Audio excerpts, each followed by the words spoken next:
Boa tarde a todos. A nossa aula de História de hoje, para o 9º ano, nós vamos tratar sobre a modernização das cidades.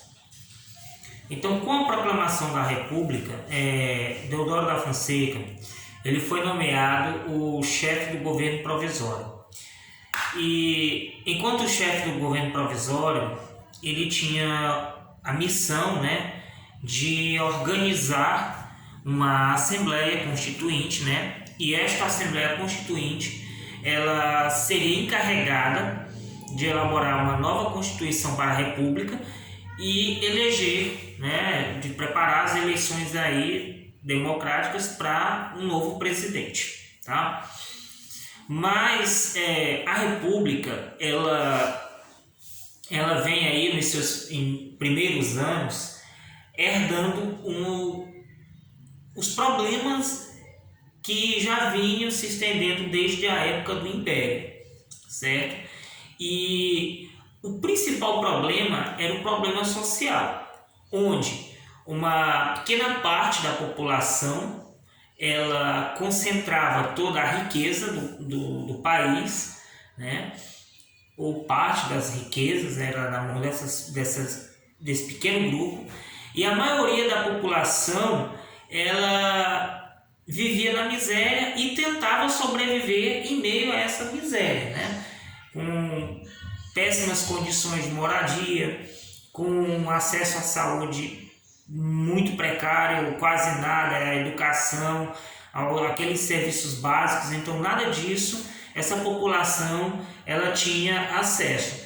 E contando que a maioria da população ela se encontrava na parte rural, E com a implantação da República e os anos que vai se passando, os primeiros anos, o Brasil ele surge aí um movimento de expansão e de crescimento das cidades, certo? E nesse cenário, principalmente aí em São Paulo, a gente vai falar muito de São Paulo, porque São Paulo foi uma cidade muito importante nos primeiros anos aí da República, e no início do século XX ela foi uma cidade muito importante.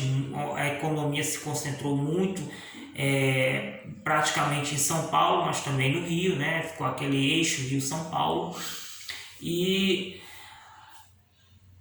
nesse cenário, como eu já falei, São Paulo ela começou a crescer, Rio de Janeiro, São Paulo e algumas outras cidades, mas São Paulo ela é a que cresceu mais durante esses primeiros anos, graças ao capital inglês, principalmente o capital inglês. Por quê?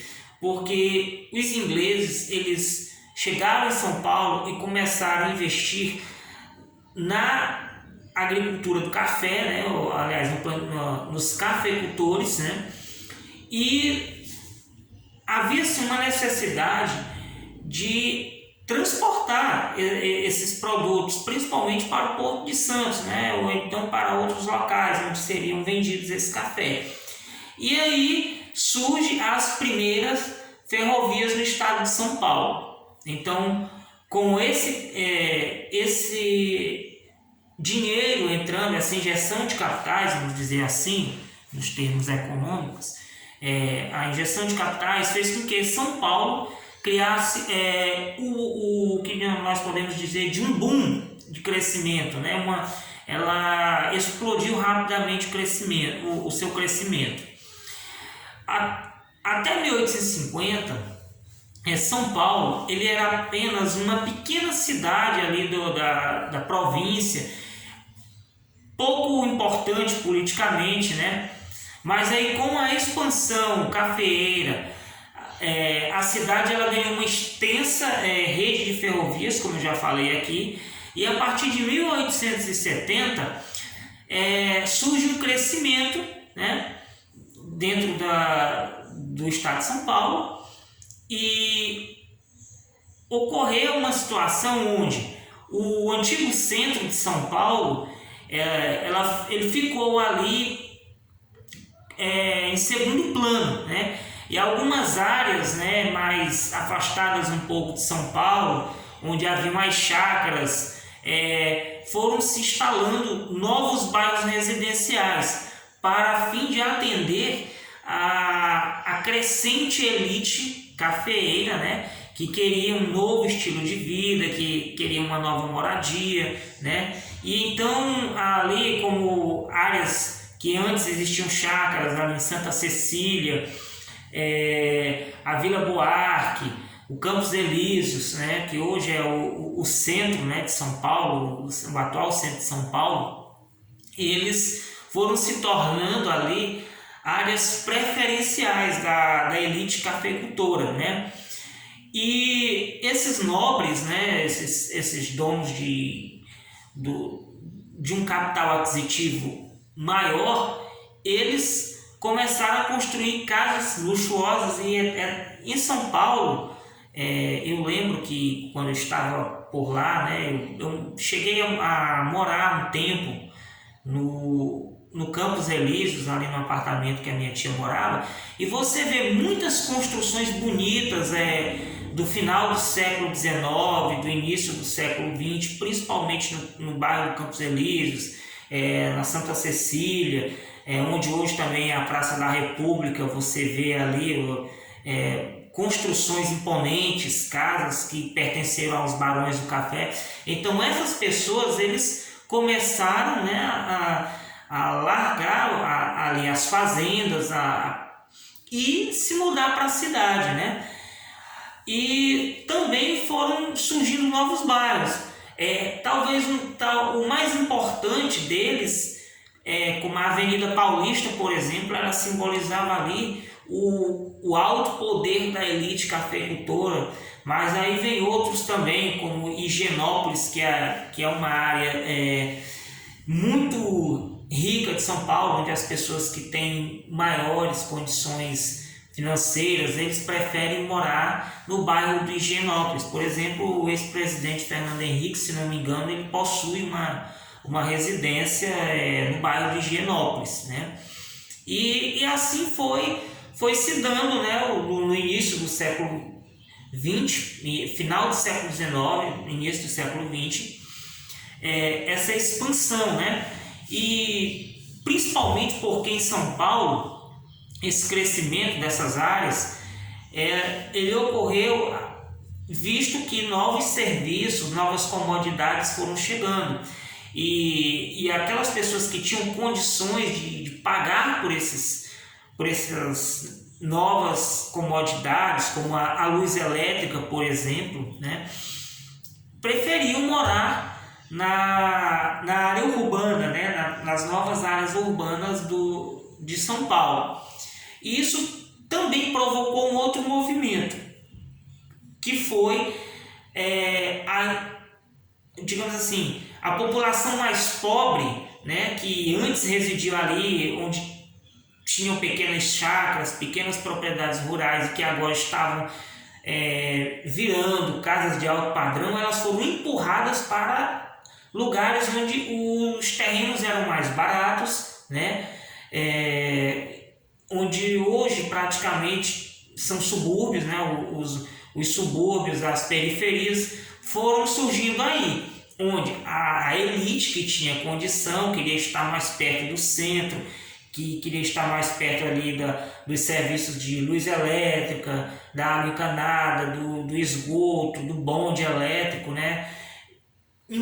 Praticamente empurraram as populações mais humildes para áreas mais distantes do centro de São Paulo, né? E com isso foi surgindo aí as primeiras periferias. No ano de 1889, também foi um outro fator para o crescimento de São Paulo, foi a chegada da Light. A Light era uma companhia canadense, né, que ela obteve o direito de explorar o serviço de transporte. Mas depois de algum tempo, ela também passou a explorar o serviço do fornecimento de energia elétrica para São Paulo, né? E foi com isso, a chegada do transporte, a chegada da eletricidade, São Paulo começou a crescer, né?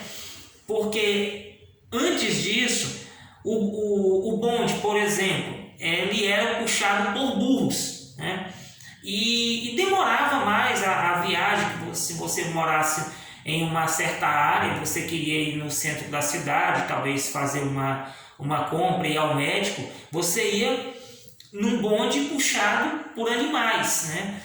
E com a chegada da Light, o transporte de bonde, que antes era feito por burros, agora era feito por um bondinho elétrico. E isso foi até os anos 20, anos 30, 40, por ali, o serviço dos bondinhos, eles eram muito populares em São Paulo até chegar os veículos, né?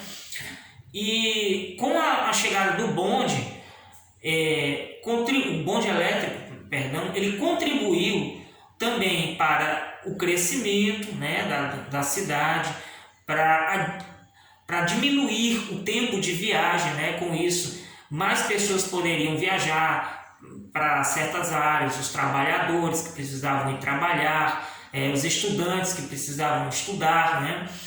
Também isso foi fundamental, pessoal, para contribuir com a higiene pública da cidade. Porque você imagina agora vários bondes circulando ao mesmo tempo, puxado por burros, e burros, eles deixam ali as suas fezes por onde ele vai passando, né?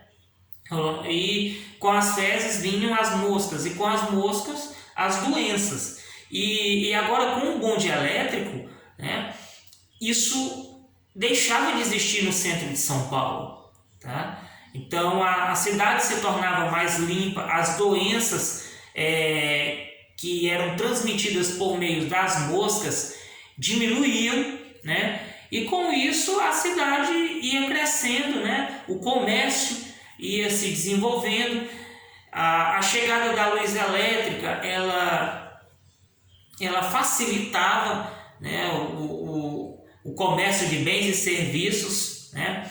E também o desenvolvimento de novos bairros. Como já falei, surgiam tanto bairros residenciais para pessoas com alto poder aquisitivo, mas também existiam os bairros para pessoas com poder aquisitivo mediano, que aí nós vamos chamar mais na frente de classe média baixa, classe média alta, e a periferia, onde morava, infelizmente, boa parte da população, que era composta por trabalhadores das fábricas, trabalhadores informais, enfim, a massa que menos tinha poder aquisitivo e iriam para esses bairros, tá bom?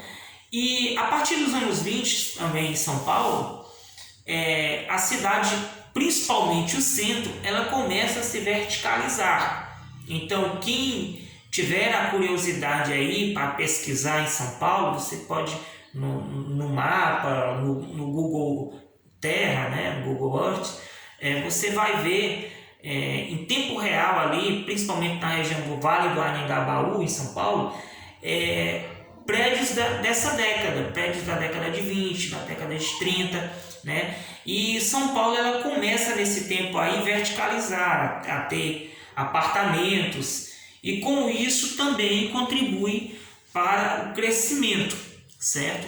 De São Paulo. Só para ter uma ideia de que esse crescimento foi tão exponencial que a partir de 1920, né, a população ela salta, aliás, a partir da Primeira República, perdão, assim, para ser mais expressivo, com esses progressos, São Paulo antes tinha uma população de menos de 580 mil e ela passa agora para 888 mil, entre os anos de 1890 e 1920. O Rio de Janeiro, ele tem um crescimento aí, ele passa dos 522 mil habitantes para 1 milhão e 100 mil.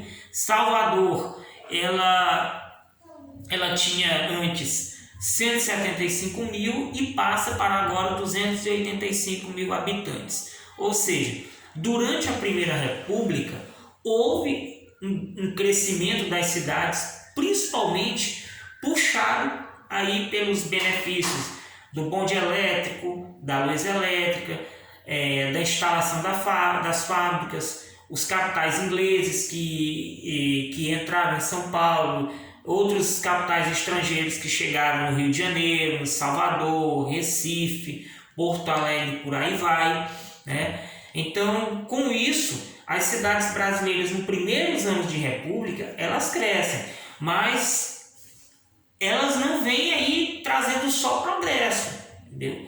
As mazelas lá do tempo do Império continuam. E esse problema crônico aí de periferia, de favelas, ele vai perdurar por anos até os dias atuais. As desigualdades nunca acabaram. Mesmo com todo o progresso que nós temos no Brasil, nós ainda temos uma dura realidade, né? Que o capital está na mão de uma parcela muito restrita, né? Pouco, eu não vou nem tentar jogar porcentagem aqui, porque eu posso estar errando. Então, uma grande maioria ainda é pobre e uma pequena parcela da sociedade é que tem a maior parte do capital. Então, nós temos ainda grandes desigualdades a serem resolvidas. Então, aí, pessoal, essa é a nossa aula e espero que tenham gostado e até a próxima.